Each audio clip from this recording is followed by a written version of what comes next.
This is what the armoire looks like. It's pretty much old and rustic looking, and that's how I intended to buy it when I purchased it.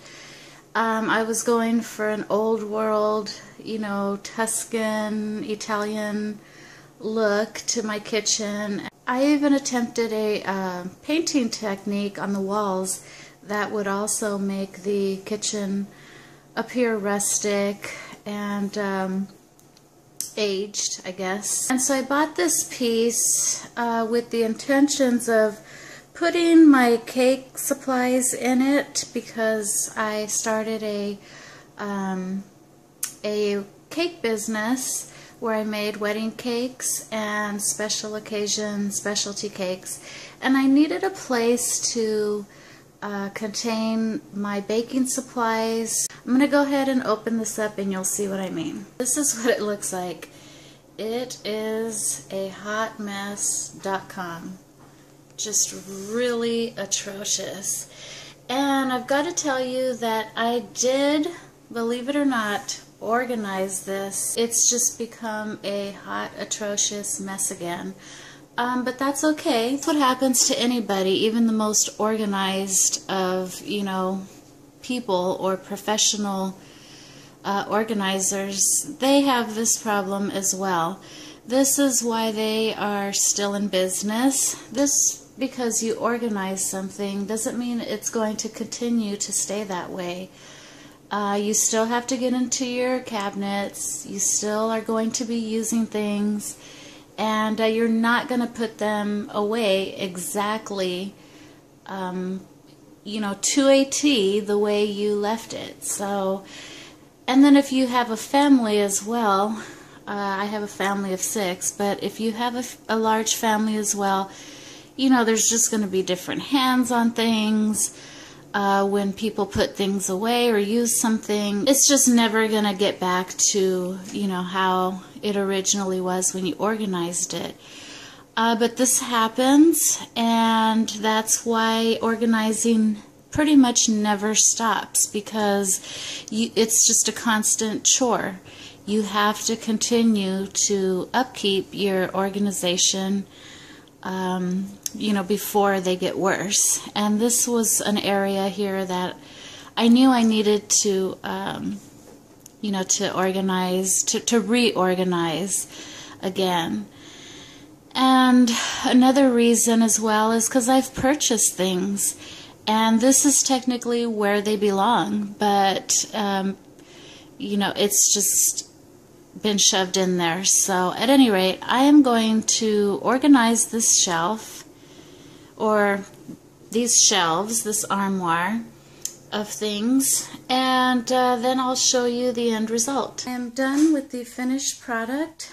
This is what it looks like, and I may do some changing around, I'm not sure, but for now this is what I've done so far, and I'll show you a close-up. I have bowls up there that I use regularly, and that's just where I keep them for now, is right on the top.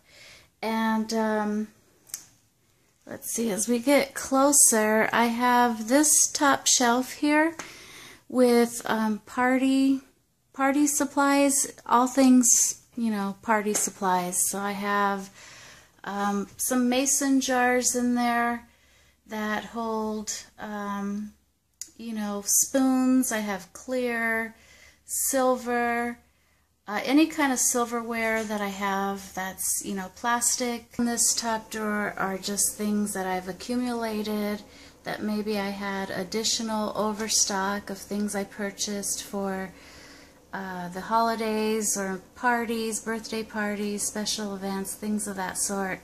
And I just, you know, have leftover stuff. So I just have these little plastic mini bowls, and also some kind of squared bowls as well. They're miniature plates, like, you know, for hors d'oeuvres and whatnot. Back there are little, I guess you can call them plastic shot glasses. I can pull one out so you all can see. They look like this. They're just small little shot glasses. So these here are miniature little small bowls, like for sauces, things of that sort, and they all come with, I don't know if you can see, these little spoons, miniature spoons. I thought they were really cute. They're in a fish pattern, and there's green, red, with a red spoon, and then blue. Really, really cute.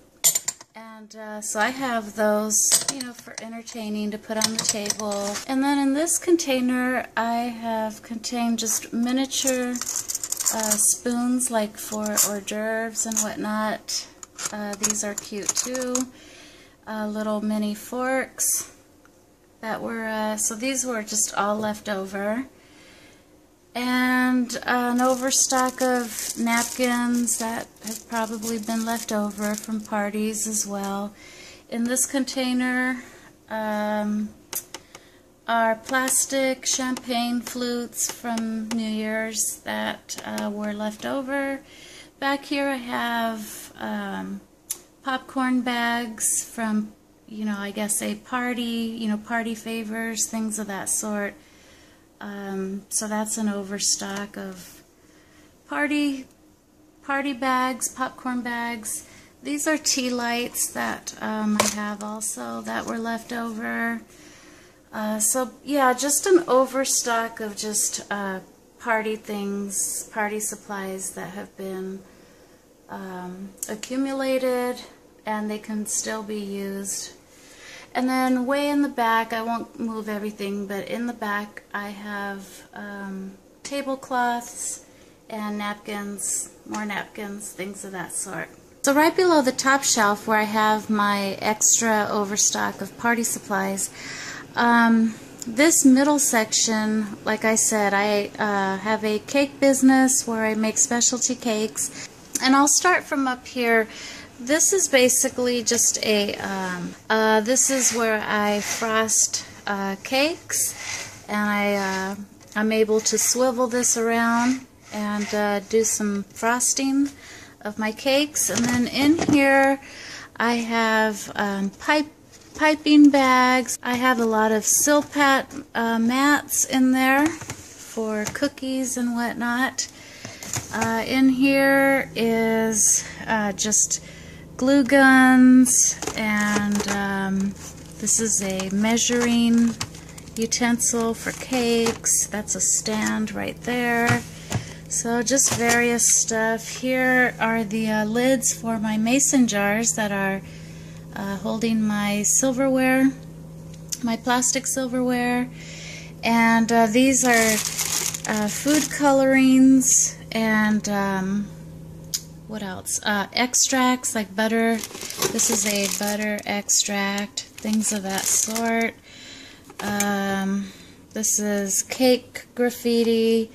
So this is like a spray paint for cakes, and this is a silver metallic as well of paint. And then these are stencils that I use. Various stencils and things like that. And then on this shelf, let me move this. But these are just plastic bottles that I have when I melt chocolate. So I have those. And then in here, these are to make candied jewels, and they're the molds for them. This is for fondant. It presses the fondant down and smooths it, smooths your fondant cakes. More utensils in there for gum paste, if I make gum paste flowers, fondant flowers, things like that. More molds. These are molds of, these are chocolate molds for snowflakes, and for more piping, stuff to pipe, things of that sort. on that side.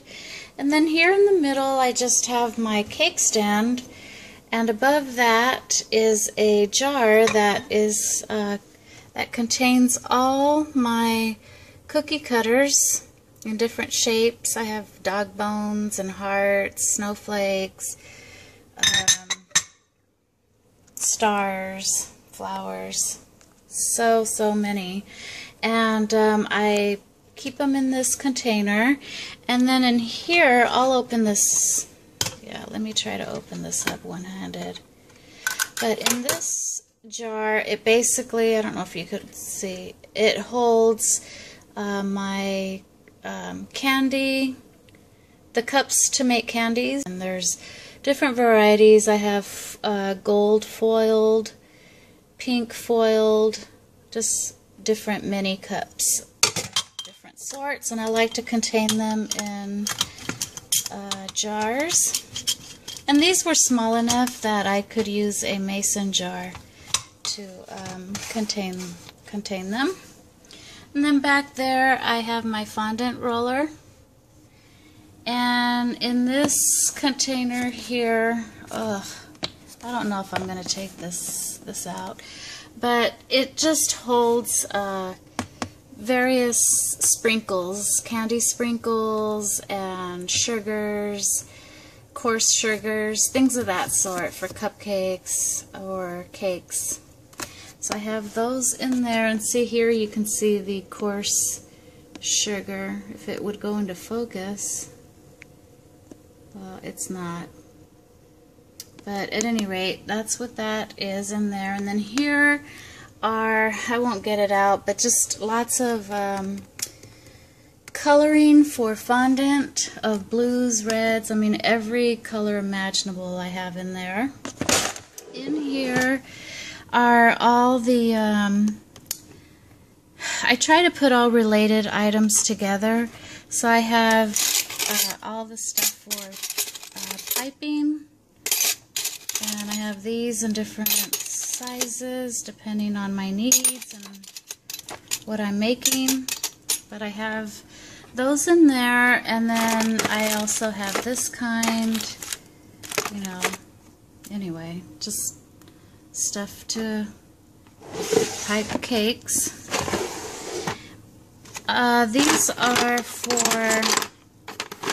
These are basically just cutters for fondant. So if I'm making cakes and I want to make, you know, I want to cut out flowers, you know, I use these. Or leaves, this would be a cutter to make fondant leaves. So I have those in there. And then in this drawer are just utensils that I need for cakes. So for example, this I use to cut my dowels for the cakes.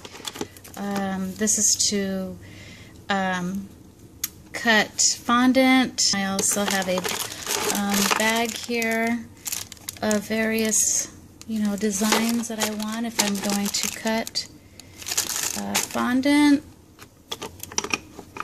Just various stuff here. I have a mini roller for fondant. I also have a spatula, things of that sort. The next one, I have a bag of glue sticks. I have some twine here. I have, this is, what do you call this? Floral wire. These are toothpicks, and I have little skewers here. Sometimes you need these for, you know, to make, if you need, you know, dowels of some sort. These are for cake pops. So this is just overstock of things that I've needed in the past. And then these are glue sticks, and these are popsicle sticks for, I think I made candied apples that I made in the fall. So just overstock there. And here in the last box are just sponges. And this I use for my gum paste flowers. This is a mold of an infant, newborn baby. That's a mold.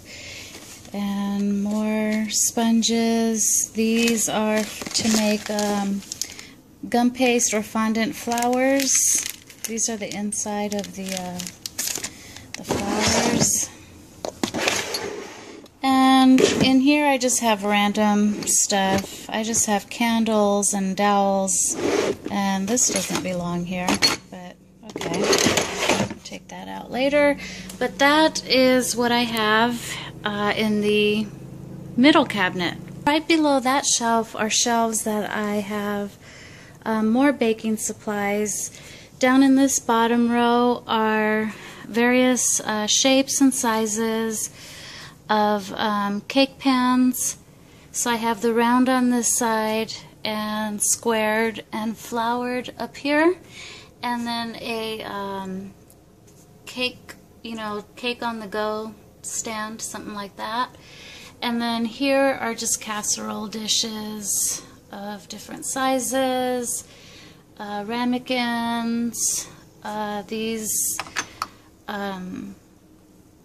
little things that contain, sauce, soy sauce for sushi, things of that sort, and silver mixing bowls that are in the back that are of various sizes.